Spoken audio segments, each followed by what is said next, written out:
21 November वार गुरुवार या दिवशी आहे वर्षातील शेवटचे गुरुपुष्यामृत योग. गुरुपुष्यामृत योग हा सर्व नक्षत्रांचा राजा मानला जातो.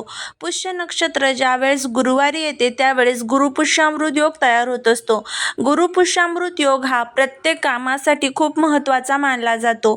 या दिवशी आपण सोने चांदी खरेदी करत असतो, कारण अशी मान्यता आहे की या दिवशी सोने चांदी खरेदी केले तर आपल्या सोन्या चांदीमध्ये खूप मोठ्या प्रमाणामध्ये वाढ होत असते. त्याचबरोबर या दिवशी नवीन व्यापार व्यवसाय आपण सुरू करू शकतो. एखादं बंद पडलेलं काम आपण या दिवशी सुरू करू शकतो. या दिवशी पैशांची केलेली गुंतवणूक ही खूप महत्त्वाची आणि फायदेशीर आपल्यासाठी ठरत असते. तर या गुरुपुष्यामृत योगावरती माता लक्ष्मीची आणि भगवान विष्णूंची आपल्याला सेवा करायची असते. गुरुवार हा जो दिवस असतो तर तो भगवान विष्णूंना समर्पित असतो आणि पुष्य नक्षत्र हे माता लक्ष्मीला समर्पित असतं. त्यामुळेच गुरुवारी आपल्याला पुष्य नक्षत्रात माता लक्ष्मी आणि भगवान विष्णूंची त्याचबरोबर आपल्या कुलदेवीची सेवा करायची असते.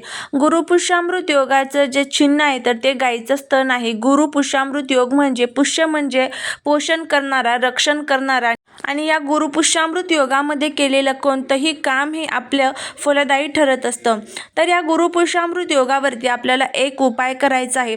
आपल्या आजूबाजूला अनेक प्रकारची झाडं झुडपं असतात आणि त्यामध्ये देवी देवतांचा निवास असतो. तर आपल्याला या गुरुपुष्यामृत योगावरती या झाडाचं एक मूळ आपल्याला आपल्या घरामध्ये घेऊन यायचं आहे, जेणेकरून माता लक्ष्मी ही आपल्यावरती प्रसन्न होईल आणि त्याचबरोबर आपल्या घरामध्ये असणारं जे काही दारिद्र्य आहे तर ते संपेल. आपण खूप कष्ट करतो, खूप मेहनत करतो, पण त्या कष्टाला, त्या मेहनतीला नशिबाचं फळ मिळत नाही, नशिबाची साथ मिळत नसते. तर त्यासाठीच आपल्याला हे उपाय करायचे असतात, जेणेकरून आपल्या कष्टाला नशिबाची साथ मिळेल आणि माता लक्ष्मी ही आपल्यावरती प्रसन्न होईल. तर आता हा उपाय आपल्याला कशा पद्धतीने करायचा आहे याबद्दलची संपूर्ण माहिती आपण या आजच्या व्हिडिओमध्ये घेणार आहोत. त्यामुळे जर तुम्हाला हा व्हिडिओ आवडला तर चॅनलला सबस्क्राईब करा, शेजारील बेल आयकॉनलाही प्रेस करा, म्हणजे माझ्या सर्व नवीन व्हिडिओचं नोटिफिकेशन तुम्हाला मिळेल आणि तुम्ही एक पण व्हिडिओ मिस करणार नाही. त्याचबरोबर कमेंटमध्ये जय माता लक्ष्मी लिहायला अजिबात विसरू नका. आपण खूप पैसा कमवतो, पण तो पैसा जो आहे तर तो महिन्याच्या शेवटपर्यंत आपल्याकडे टिकत नाही. याला काय आपण म्हणत असतो तर आपल्या घरामध्ये नेहमीच पैशांच्या अडचणी येत असतात. तर बघा, ज्या वेळेस माता लक्ष्मीची आपल्या घरावरती कृपा होते तर त्यावेळेस आपल्या घराकडे थोडासा पैसा जरी असला ना तर आपण तो संपूर्ण महिना हा अगदी व्यवस्थितपणे घालवून सुद्धा आपल्याकडे त्या पैशातून काही सेविंग राहते. त्यालाच म्हणतात की माता लक्ष्मीची आपल्यावरती कृपा राहणं. जर एखादं घर तुम्ही बघितलं, त्या घरामध्ये खूप पैसा असतो, पण त्या घरात जर शांती नसेल तर त्या पैशाला काहीच अर्थ नसतो. त्यामुळे आपल्याकडे पैसाही आपल्याला पाहिजे आणि त्याचबरोबर शांतीसुद्धा आपल्याला आपल्या घरामध्ये पाहिजे असते. तर त्यासाठीच या गुरुपुष्यामृत योगावरती आपल्याला हा जो आजचा एक उपाय आहे तो करायचा आहे, जेणेकरून आपल्या जीवनातलं जे काही जन्मोजन्मीचं दारिद्र्य आहे तर ते संपून जाईल आणि घरामध्ये चहूबाजूने पैसा येईल. यासाठी तुम्हाला सकाळी या दिवशी लवकर उठायचं आहे. ब्रह्ममुहूर्तामध्ये उठून तुम्हाला स्वच्छ अंघोळ करायची आहे आणि त्यानंतर आपल्या रोजची घरातली जी काही देवपूजा असेल तर ती करून घ्यायची आहे आणि त्यानंतर तुम्हाला हा जो उपाय आहे तर तो करायचा आहे. एखाद्या मंगलमय वातावरणामध्ये ज्यावेळेस आपण एखादा उपाय करतो तर त्यावेळेस त्याचे अजून चांगले फायदे हे आपल्याला होत असतात. गुरुपुष्यामृत योगावरती पृथ्वी तलावरती जे लक्ष्मी तत्व असतात तर ते अनेक पटीने सक्रिय असतात. आता संपूर्ण तुमची पूजा, प्रार्थना, अर्चना झाली की तुम्हाला एक तांब्याभर पाणी घ्यायचं आहे. त्यामध्ये तुम्हाला थोडीशी चिमूटभर हळद टाकायची आहे.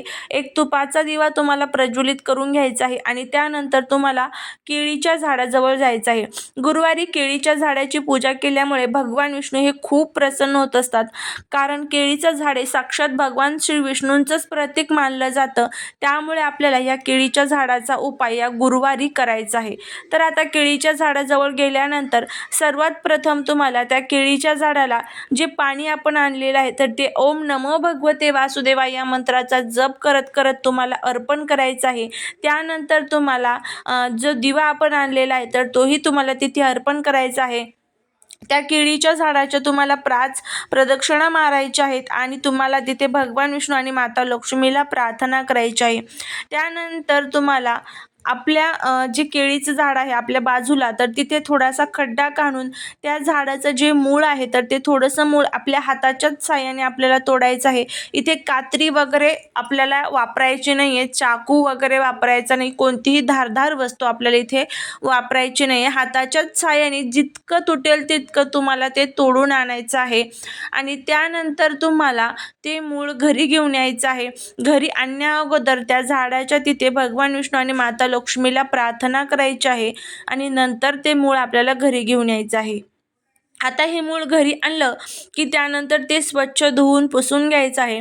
देवघरासमोर आसन टाकायचं, दिवा प्रज्वलित करून घ्यायचा आहे, धूप प्रज्वलित करून घ्यायची आहे, एक प्लेट घ्यायची आहे, त्या प्लेटमध्ये हे मूळ आपल्याला ठेवायचं आहे. त्यानंतर त्यावरती तुम्हाला ओम नमो भगवते वासुदेवाय नमः म्हणत म्हणत तुम्हाला 11 वेळेस पाण्याने आणि 11 वेळेस दुधाने, परत 11 वेळेस पाण्याने असा अभिषेक करायचा आहे. त्या मुळावरती तुम्हाला हळदी कुंकू अक्षदा अर्पण करायचे आहेत. हे मूळ हातात घ्यायचं आहे आणि हातात घेतल्यानंतर तुम्हाला एक वेळेस व्यंकटेश स्तोत्रम, एक वेळेस तुम्हाला महालक्ष्मी अष्टकम या ज्या 2 सेवा आहेत तर त्या मुळावरती करायच्या आहेत आणि लाल कलरच्या कपड्यामध्ये बांधून आपल्या घरामध्ये जी माता लक्ष्मीचा फोटो किंवा मूर्ती आहे तिथे ठेवायचं आहे. एक 5 ते 10 मिनिटं ठेवायचं. तिथे देवीला प्रार्थना करायची आहे. घरातील पैशांच्या ज्या काही अडचणी आहेत तर त्या दूर करा अशी प्रार्थना करून तुम्हाला तुमच्या मनातील एखादी इच्छा असेल तर तीही तिथे व्यक्त करायची आहे. त्यानंतर हे जे मूळ आहे तर ते तुम्हाला उचलून घ्यायचं आहे. उचलून तुम्ही ते तुमच्या घरामध्ये असणारे तुमच्या थोडेफार पैसे असतात कपाटामध्ये किंवा सोने चांदी असतं तर तिथे तुम्हाला ते ठेवायचं आहे किंवा मग तुमच्या व्यापाराच्या व्यवसायाच्या प्रगतीसाठी तुम्ही जर केलेलं असेल तर तिथे दुकानामध्ये तुम्हाला हे मूळ ठेवायचं आहे. तर नंतर तुम्ही हे मूळ तुमच्या पर्समध्ये पाकिटामध्ये सुद्धा ठेवू शकता. तर अशा पद्धतीने आपल्याला हा जो उपाय आहे तर तो करायचा आहे. आता हे मूळ केव्हा ठेवायचं तुम्हाला वाटते तोपर्यंत तुम्ही ठेवू शकता आणि नंतर तुम्हाला वाटलं की आता आपल्या पैशांच्या अडचणी कमी झालेल्या आहेत, आपल्याकडे आता भरपूर पैसा येत आहे, तर नंतर तुम्ही हे मूळ पाण्यामध्ये प्रवाहित करू शकता. तर अशा पद्धतीने आपल्याला हा जो उपाय आहे तर तो करायचा आहे. तुम्ही नक्की करून बघा. खूप छान, खूप प्रभावी उपाय आहे. हा उपाय जर तुम्ही केला तर नक्कीच तुम्हाला त्याचे फायदे होतील. भगवान विष्णू, माता लक्ष्मीची भरभरून कृपा ही आपल्यावरती आणि आपल्या घरावरती होईल आणि त्याचबरोबर देवी लक्ष्मीचं भरभराट जी असते, ज्याला आपण देवी लक्ष्मी घरामध्ये स्थिर राहणे असे म्हणत असतो, तर त्या गोष्टीसुद्धा आपल्यामध्ये आणि आपल्या घरामध्ये घडायला सुरुवात होतील. नक्की करा. गुरुपुष्यामृत योग हा खूप महत्त्वाचा योग आहे. हा वर्षातील शेवटचा योग आहे आणि या योगात जर तुम्ही हा उपाय केला तर तुम्ही विचार करा याचे किती अगणित फायदे आणि चांगले फायदे हे आपल्याला बघायला मिळतील. झालेली सेवा ही महाराजांच्या चरणी रुजू करते. तुम्हाला जर हा व्हिडिओ आवडला असेल तर आपल्या फ्रेंड्स आणि फॅमिलीबरोबर नक्की शेअर करा, जेणेकरून त्यांना सुद्धा ही माहिती मिळेल आणि त्यांच्या जीवनामध्ये असलेले जे काही दोष आहेत, दारिद्र्य आहे, तर ते सुद्धा दूर होईल आणि भगवान विष्णूंची कृपा होईल. श्री स्वामी समर्थ.